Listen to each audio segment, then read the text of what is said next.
The first time I thought of the word asylum, it didn't sound like a threat.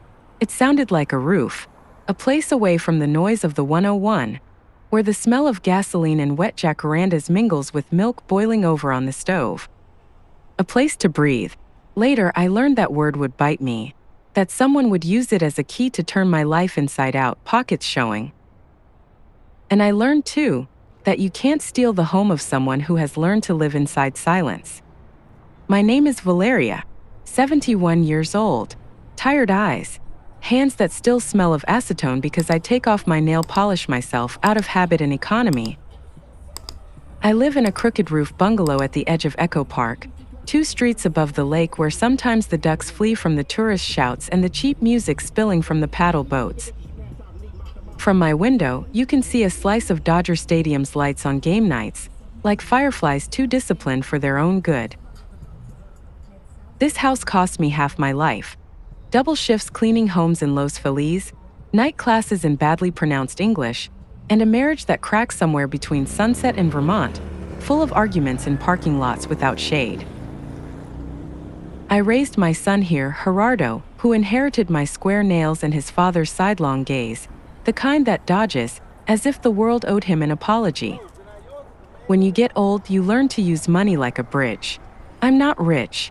I have a house the market keeps trying to turn into a fantasy figure, $550,000, said an agent who smiles as if she's always on camera. I also have a tiny pension and some old scars. I wanted to use what little I had to mend things, to build a bridge toward my son, who was drifting from me, as far as those stadium lights. That's why I paid for the trip, $8,000. Europe for him and Cynthia, his wife. I gave it to them on a May afternoon so bright even the ice cream man on the corner looked happy. So you can rest, celebrate your 2nd anniversary, I said, and Cynthia hugged me. Her hugs are measured. They're pretty, but they don't last under the sun. Gerardo did what he always does, smiled, thanked me, promised he'd call from Madrid, from Rome, from wherever they decided to lose themselves. The Sunday before they left, my house smelled of reheated mole and lemon on the Formica table. Cynthia was in the kitchen, whispering on the phone in English, thinking I couldn't follow. My hearing isn't what it used to be, but I understand. It's a selective ear. I remember what hurts. She said, assisted living first. Then, when we get back, she's going to be confused. And then, we'll transfer the deed, it's not hard. Gerardo just needs to sign the power of attorney. I froze, spoon in midair. The silence after that was sharp as a blade. And then Cynthia said, the house is worth $550. Don't worry, I have it handled. I didn't confront her. Not then. I've learned, maybe too late, that fighting in heat is losing by habit.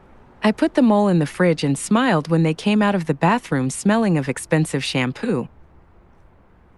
We had dinner by candlelight, as if the world were decent. I gave them the envelope with the printed tickets, because I still like papers you can fold, and Gerardo kissed my forehead. Thanks, Ma.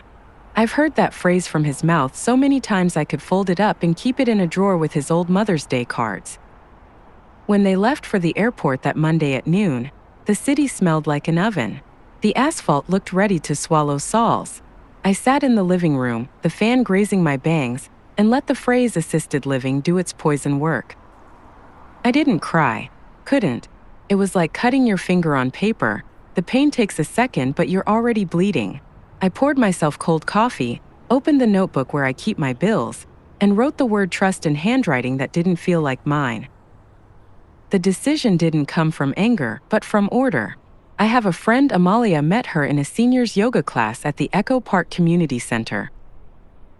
She took care of her mother with Alzheimer's for 6 years. She knows paperwork, notaries, lawyers who reply late but do the job. I called her. Amalia, I said, I need to lock down my house. No questions. She gave me a number for a lawyer in Koreatown. Maya Cho, she said. She's direct. She'll explain everything without wanting you to hug her. I like professionals who don't try to become family. Koreatown is another city within the city. Around Wilshire, people walk fast and the smell of barbecue sticks to your clothes. I went up to the 5th floor of a tired elevator building. The lawyer's office had immaculate plants, as if someone measured their growth with a ruler. Maya looked at me the way one looks at a tricky file that's going to take work but bring satisfaction. I told her what I'd overheard. She asked me to repeat the words, especially transfer the deed and power of attorney. She nodded, pulled out a folder with colored tabs.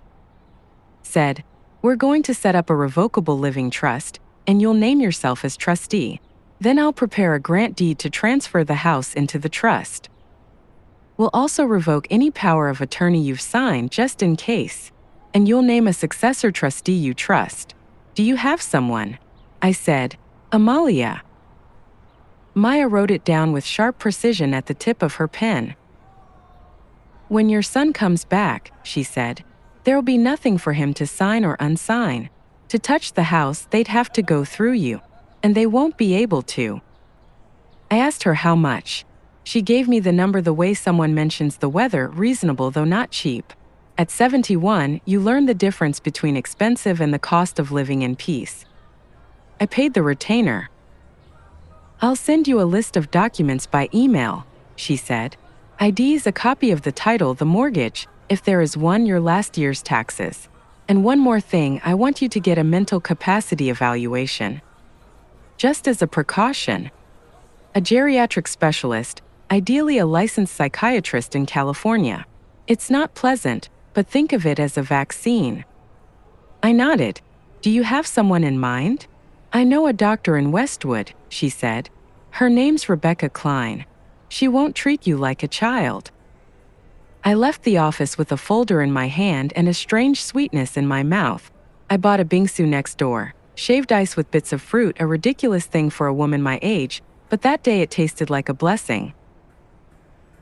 On the way home, the 110 crawled as always, and when I reached downtown I saw the city's dirty gleam. I thought cities have a way of outliving their children. Maybe I could too. The next few hours were all lamplight and computer glow. I gathered receipts, dug through old emails, found the house title in a green folder. Every document carried the weight of a memory. My ex-husband's signature, a coffee stain from a winter that cracked my lips. I scanned everything with my phone because now everything is scanned with a phone, and sent it to Maya. The subject line read, "Documents Valeria R." As if that single R could hold the defense of my old age. Gerardo called from Madrid 2 days later. He told me about the ham, a plaza he couldn't remember the name of, a museum that bored him, said Cynthia was happy, that they were finally reconnecting. I could hear guilt hiding in a comma, in the breath he took before hanging up. I said nothing. Enjoy was all that came out. Sometimes a mother's love is holding the rope while the son learns to feel his own weight. Dr. Klein saw me in a Westwood office that smelled of disinfectant and waxed wood. No ocean paintings, no inspirational quotes, just diplomas and a window framing a dry vine. She asked questions neither fast nor slow, in a rhythm that didn't threaten. She had me draw little clocks, name animals, recall 3 words after talking about something else. Almonds, car, earth. My palms sweated. I felt like I was taking an exam, but my mind still works even if it hums sometimes. When she finished, she looked at me with the kind of calm professionalism I admire. "Mrs. Valeria," she said, "you have a clear mind. No signs of cognitive decline. I'll issue a formal report." I felt relief and a pang of sorrow too, because at this age certificates sound like negative death notices, proof that we're still here. I took the bus home down Wilshire, the report still warm in my bag. Buses have conversations you don't hear anywhere else. 2 teenagers talked about a show. An old man slept with his mouth open. A woman carried a plant with the care of a paramedic. Outside, signs in Spanish and English overlapped like patches on a quilt. I thought of my own language, how I've used it sometimes as a shield, sometimes as a blade. The lawyer, the doctor, the papers, all of it was also my language reclaiming its right to name what happens to me. The next day the locksmith came. His name was Luis, and he had the patience of someone who's opened many strangers' doors. He changed the locks on the front door and the patio door, the one by the orange tree. He offered smart locks, the kind you open with your phone. I said no. I wanted real keys with weight, keys you can feel in your pocket. I carved my initials into the head of each one VR. A childish gesture, maybe, but right now my life needs marks no one can argue with. That afternoon, Maya called. "The trust is ready," she said. "We need to sign it before a notary. The grant deed too. Then we'll file the transfer with the county." I went back to her office. I signed with a steady hand and a tight stomach. The notary stamp made a sound like a toy hammer, but the mark it left was serious, final. When I stepped outside, I breathed deep, the way you do when you surface from water. In the parking lot, a child was crying and someone was buying iced coffee. The world keeps going. There are small things you don't say aloud because they seem too minor. On Tuesday, I bought a new tablecloth at Grand Central Market, hand-painted lemons. I spread it on the table and felt a lump in my throat. The house doesn't understand the cost of lawyers, but it feels when it's being cared for. That tablecloth, I realized, was a promise. Gerardo and Cynthia kept calling from cities that sounded like movies: Rome, Florence, Paris. She sent me photos, a fountain, a glass of red wine, a perfect smile. I replied to each one with a heart emoji. Those hearts were my way of counting patience. The lawyer told me not to say anything yet, to leave everything ready, as if setting the table for a dinner where no guests would come. She also advised me to send certified letters revoking any permissions I might have granted in the past. I wrote the letters and one afternoon walked to the blue mailbox on the corner, next to the bus stop. The metal was hot. I dropped the envelopes in and left my hand hovering there. I felt fear and relief at once, a combination of colors I'd never seen before. That week the city turned beautiful in its habitual cruelty.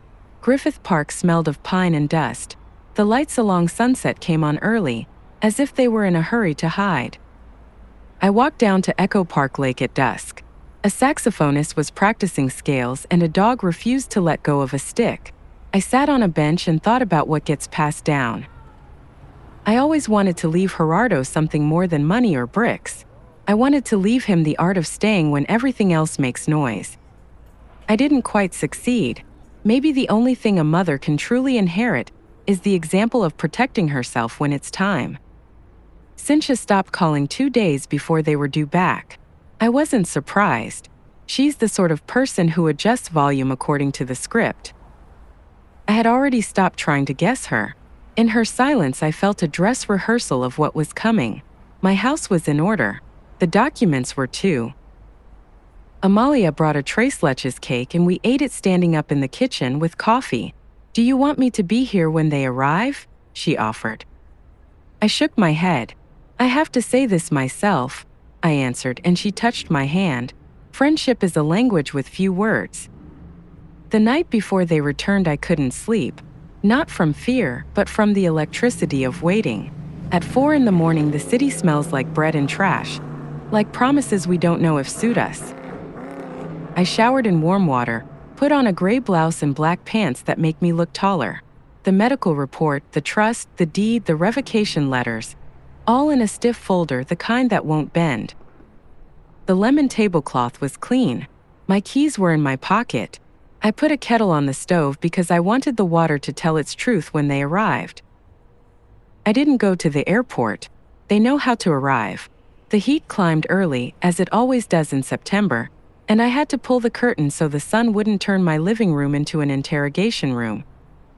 At 11:15, I heard the car. I recognized the rumble of a rental, the sound of something that doesn't belong. They stepped out with expensive suitcases and sunglasses. Cynthia smiled too much.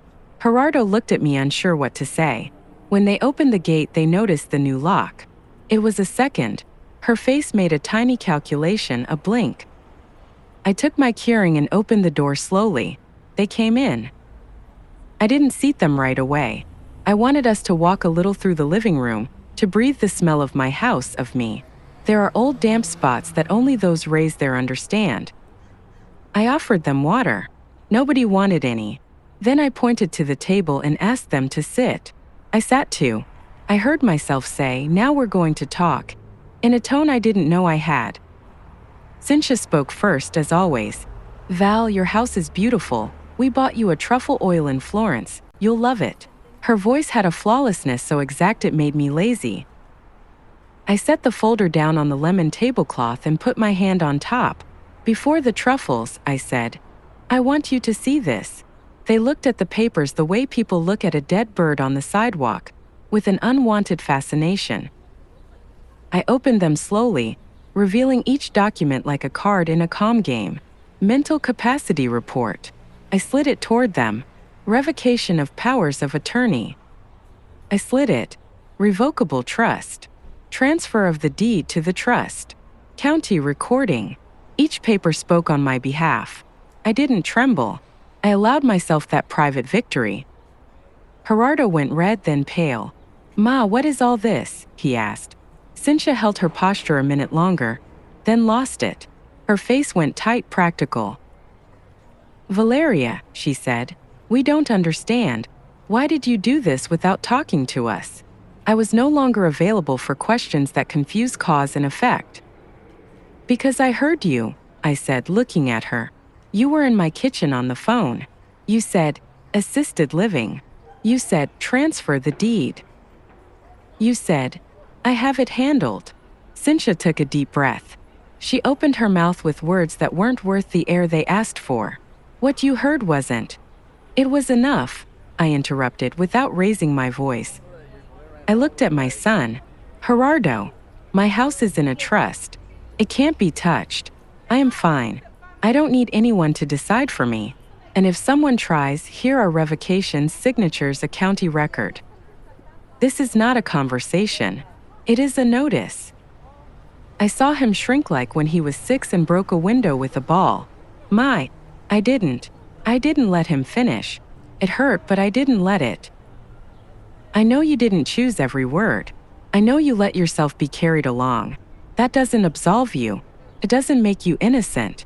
But I'm not here to punish you nor to absolve you. I'm here to put the border where it belongs. Cynthia no longer smiled. She began to talk about misunderstandings, investment opportunities, how she wanted to optimize my resources for my future well-being. I listened like you listen to the refrigerator, just a hum. I replied with the trust document and a sheet where I'd written numbers. My expenses, my pension, what I can afford if I one day need help at home. This is my plan, I said, not yours. She looked at me as if she had just bitten glass. You can't do this without consulting us, she said, and that phrase revealed the whole trap. Consulting us. As if I owed them my life in advance. The silence that followed was dense but breathable. Outside, a garbage truck played its metallic music. A neighbor dropped a ball. I decided then on one last gesture. I took 2 keys from my pocket, copies of the old lock, and put them on the table. These don't open anymore, I said. If you need something, call me. I don't like surprise visits. I didn't cry. I didn't tremble. I have cried for less. Far more sentimental biographies have broken over softer things. Gerardo tried to touch my hand. I let him. His skin trembled. I loved him the way I always have, with fury and tenderness braided together. I spoke to him the way I did when he was little, when I'd explain that fire burns even when it's beautiful. You'll be fine, I said. Learn to protect yourself from those who use you. Even if they love you, even if you think they're saving you. Cynthia tightened her jaw. She didn't say goodbye. She slipped the truffle oil into her bag with a gesture that might have been funny in another world. They left. The new gate clicked shut with a sound that tasted like theology. I didn't fall apart after. Didn't go back to bed to dramatize it. I put the kettle on again and waited for it to boil. I poured black tea with honey. Sat in the living room, facing the window where I can see the edge of the stadium lights. Breathe. My house looked the same and wasn't. Neither was I. The next days were clean and rough. Gerardo called on the 3rd day. Cynthia wasn't there. He apologized with an honest clumsiness. I didn't know how to stop her, he said, and I didn't know how to stop myself. We didn't talk long. I told him what needed saying, that my door wasn't closed but it had a lock. Don't come today, I said. Live a little with what you did, without my arms to cover it. We hung up in peace or something that resembled it. I walked more. I sat in a bar in Echo Park, El Prado, with a cheap wine that tasted fresh. The bar has a light that caresses, music that doesn't try to be the main character. Beside me, a couple argued quietly. Bars keep secrets that never make history. I thought about what's stolen and what's given. They tried to steal my house, but what they truly wanted to take was the story these walls hold. Laughter with friends who are gone, sleepless nights with dishes stacked high, my son's first birthday cake that fell to the floor and that we ate anyway, because life too is the floor. I took a bus to Boyle Heights and ate a taco at Guisado's just to listen to the hiss of oil and salsa, walked the bridge toward downtown and saw the skyline like a cardboard cutout. The city, like me, is still here with its patches, its half-finished brilliance. I stopped at the last bookstore because I like places built to survive earthquakes. I ran my fingers along the spines, bought a used book on old Los Angeles houses, black and white photos of bungalows that could have been mine. Outside, a street musician was playing a song I didn't know. I left him $1, not for the music but for the courage it takes to keep playing. One morning, weeks later, a letter arrived in my mailbox. The envelope had Cynthia's name. I hadn't planned to open it. Curiosity can give pain its voice back. But I did. It was a short note, written in handwriting that tried too hard to be perfect.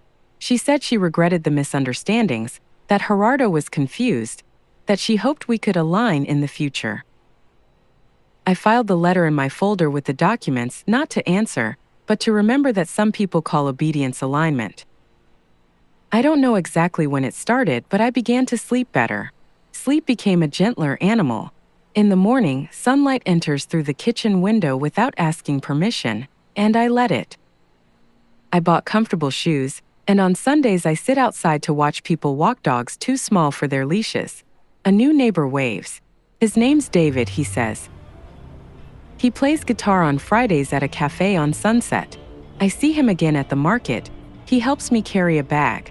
There's no romance here. I don't need it.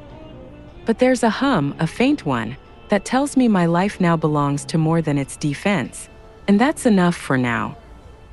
I went to register my updated will. I also met with a social worker about home care options for the future. The future is a responsibility, not a scare. I wrote phone numbers in a blue notebook in clear handwriting, in case my mind ever grows tired of being steady. I showed it to Amalia. We laughed for the first time in weeks, the kind of laugh that starts in your feet. She told me something I still keep. To fortify isn't to close, Valeria. It's to put in glass windows strong enough to let the light through. I like the idea of light entering unbroken. You might wonder if I ever saw Cynthia again. I did once, Gerardo's decision. We met at a cafe in Los Feliz. I arrived with my folder, habit by now, though that day no papers were needed.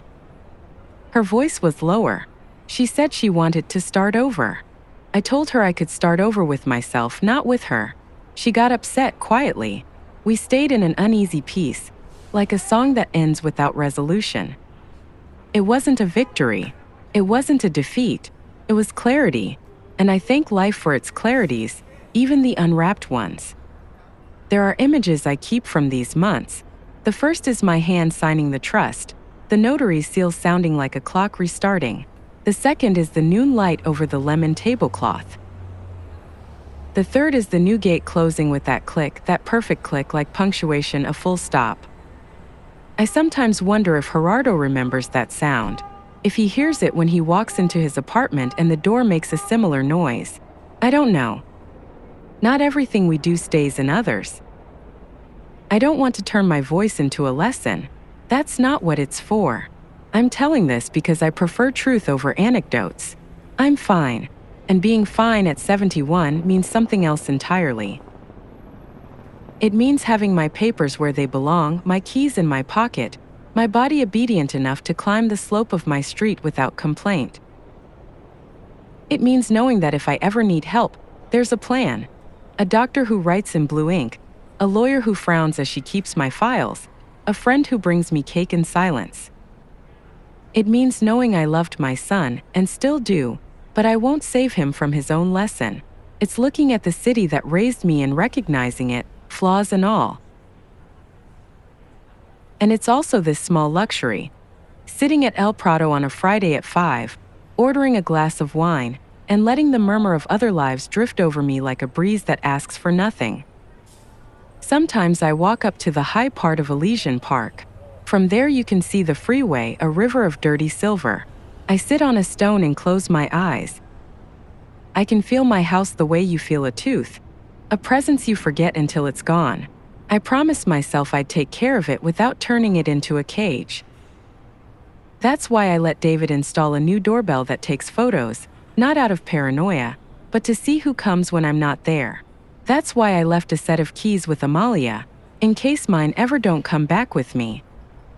And that's why I planted a jasmine by the door. It smells strong in the evenings. It reminds me of something I don't want to forget.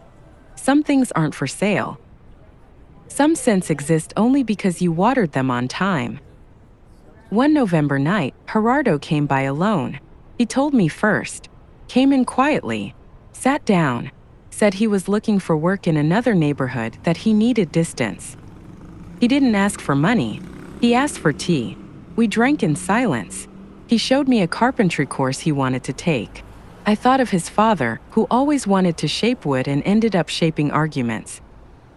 I told him, yes, go on, bring me a shelf when you learn. Before leaving, he thanked me. Not just for the house, he said, for helping me see. I cried a little after he closed the door. Not like goodbye, but like someone pulling out an old splinter and realizing they can finally stretch their hand. I asked about Cynthia, out of courtesy and curiosity. He said he didn't know. There was a space between his don't and his no that told me more than any gossip could. People part quietly all the time, or stay together out of habit. I'm not here to wish them anything. I just want my son to learn to listen to himself, to take care of his own key. If he does, the door to my house will always be, not open but available. As I speak to you, the afternoon smells of cornbread and old gasoline. An ambulance went by on Sunset a while ago, and for a second I thought my memories had put on uniforms. They hadn't. They're mine. I'm sitting at the table with the lemon tablecloth, my folder beside me, though I no longer open it every 10 minutes.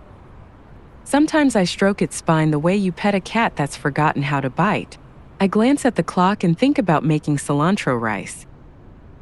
In a drawer, I keep the truffle oil Cynthia tried to gift me and out of pride left behind. I don't use it. Not out of resentment. Out of fidelity to the flavor of my own things. Maybe I'll open it someday, when Amalia and David come for dinner. Or when Gerardo brings me that shelf. There's another image I don't want to lose. I found it the other day in the old album. Me holding Gerardo in front of the Griffith Observatory ticket booth. The sky clear, a paper bag of sandwiches already falling apart. His face smudged with chocolate, my hair wild in the wind. I don't know who took the picture, but the light is one of those that makes you breathe deeper. I pinned it to the fridge door with a magnet that says Los Angeles and shows crooked palm trees. I look at it and remind myself, we aren't our best photos. We are what we do when no one's watching and the door has a new lock. I've said plenty. I've kept more. All I needed was to set the pieces where they belong. If someone asks what I've learned, I'll say this. Love often disguises itself as obedience, and obedience often borrows love's sweetest voice. But love that serves life looks more like a well-placed lock and an open window, a clean tablecloth, a folder with papers in order, tea that boils when it should, a no that doesn't apologize, a yes that doesn't wear out, and most of all, a house that, after so many years, finally smells like home again. I don't know if I saved my son, or just saved myself from him, but since then, every night I turn off the lights, twist the key calmly, and in the silence that follows, something breathes, something I haven't felt in a long time. An old, unadorned freedom that fits perfectly in the palm of my hand. And at this age, that's worth more than any inheritance.